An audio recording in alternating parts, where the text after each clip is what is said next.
بسم الله الرحمن الرحيم وإذا طلقتم النساء کله چې طلاق ورکړئ تاسو خپلو زنانو ته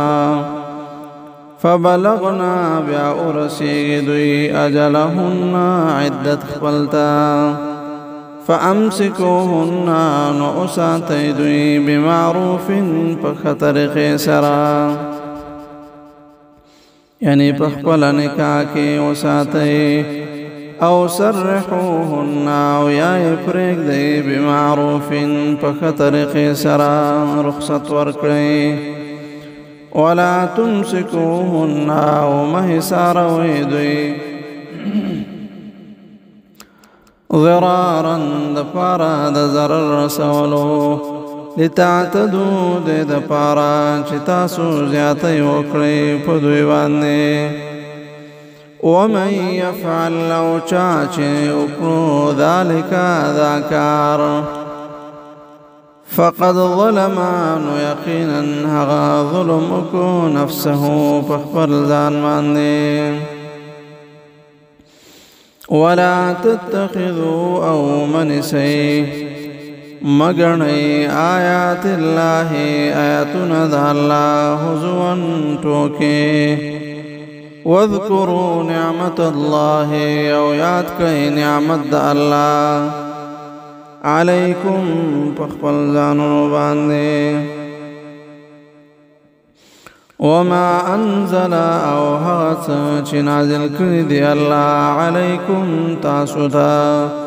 من الكتاب ذا كتابنا والحكمة او ذا حكمتنا يعظكم نصيحتك بي الله تاسوتا به باغي سرا واتقوا الله او ورقيد اللهنا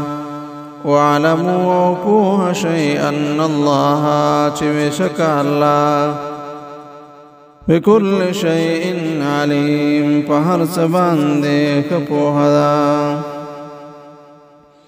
وإذا طلقتم النساء کله چې طلاق ورکړئ تاسو زنانو ته فبلغنا ورسیدوی اجلهن نیټې د عدت خپل ته فلا تعضلوهن پس ممنع کوئ دوی ان ينكحنا چې نکاح وکړي دوی ازواجهن د خاوندانو خپلو سره اذا تراضوا کله چې راضي وي دوی بینهم په خپل مابین کې بالمعروف په ښه طریقې سره ذلك يوعظ دا حكم نصيحت کولی شي به پدې سره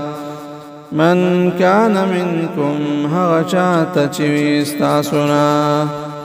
يؤمن بالله چې ایمان لري په الله واليوم الآخر او په ورځ وروستنۍ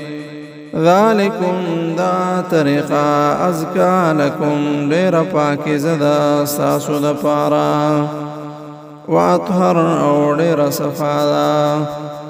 والله الله پاک چې ده یعلمو ښه پوهیږي وانتم لا تعلمون او تاسو نه پوهیږئ